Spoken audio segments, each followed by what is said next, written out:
अभी धरना लगाया था। सुबह से ही एक्शन साहब के पास बार बार जा रहे हैं। सुबह से ही धरने का तो कोई मन ही नहीं था, लेकिन बार बार एक्शन साहब से रिक्वेस्ट की और एक्शन साहब को फ़ोन भी किया, एक्शन साहब से रिक्वेस्ट की, एक्शन साहब को व्हाट्सएप के ऊपर भी भेजा। भी इस तरीके से आपसे निवेदन है कि कुछ ही दिनों में धान शुरू हो जाएगा। धान तो शुरू हो ही गया है, भी धान शुरू हो जाएगा। जो जो गाँवों के काम पेंडिंग पड़े हैं वो आप काम करवा दो।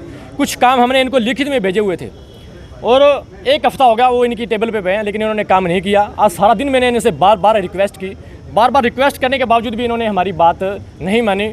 उसके बाद सभी साथियों से मिलकर के मैंने फ़ोन पे बातचीत की भी, ये लोग बात नहीं मान रहे। मैंने काफ़ी निवेदन कर लिया और उसके बाद सभी ने यही डिसाइड किया कि दरी बिछाओ, धरना लगाओ। धरना ही लगाना पड़ेगा और कोई चारा नहीं है। एक गरीब किसान इन लोगों तक तो पहुंच ही नहीं पाता, उसका काम होता ही नहीं। अभी बहुत सारे साथी आए हुए हैं, कम से कम भी 5-6 गाँवों के साथी आए हुए हैं। इन्होंने अपनी अपनी बातें बताई कि कम से कम भी 6 महीने हो चुके हैं हमने लिखित में दिए हुए कामों को।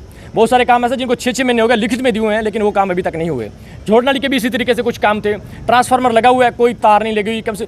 और एसडीओ साहब को पिछले 10 दिन से तो मैं कह रहा हूँ, निवेदन कर रहा हूँ बार बार, लेकिन अभी तक वो काम नहीं हुआ। और इस तरीके से छोटे छोटे गांव पता नहीं कितने ही हैं, गांवों के अंदर ट्रांसफार्मर लगे हुए हैं, स्विच नहीं लगे हुए। इस तरीके से कई काम हैं और इनको लिखित में दिए हुए हैं। इन्होंने वैसे कोई भी काम नहीं किया। मजबूरन हमने आज धरना दिया और एससी साहब आए हैं। हम एससी साहब का भी स्वागत करते हैं, हम धन्यवाद करते हैं। एससी साहब ने हमें कहा है अभी हम आपको लिखित में आश्वासन देने के लिए भी तैयार हुए हैं। जब हमें लिखित में आश्वासन मिल जाएगा तो हम अपना धरना समाप्त कर देंगे। सभी साथियों से भी बातचीत हो चुकी है। इनके जो व्यू आए हैं, इनका जो आउटपुट आई है, उसी चीज़ को हम इम्प्लीमेंट कर रहे हैं। और इन साथियों ने यही कहा भी हमें लिखित में मिल जाएगा और कल ये एससी साहब इस चीज़ का मतलब अपने ऊपर एक रिस्पॉन्सिबिलिटी लें भी कल वो काम हो जाएगा तो हम अपना धरना समाप्त कर देंगे। लिखित में अभी कह रहे हैं कि लिखित में दे देंगे। अगर काम ना हुआ तो?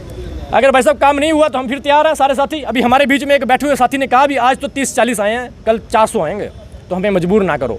ये प्रशासनिक लोगों को भी हमारे एक बीच में साथी ने ये बात कही है, आज 30-40 आए हैं, कल 400 आएंगे। कितने दिन का टाइम दिया एससी साहब का? सिर्फ आज रात का समय है इनके पास। अगर ये करेंगे तो बढ़िया है, नहीं तो कल हम सब फिर सुबह 9 बजे हम अपना शुरुआत करेंगे। जी शुक्रिया।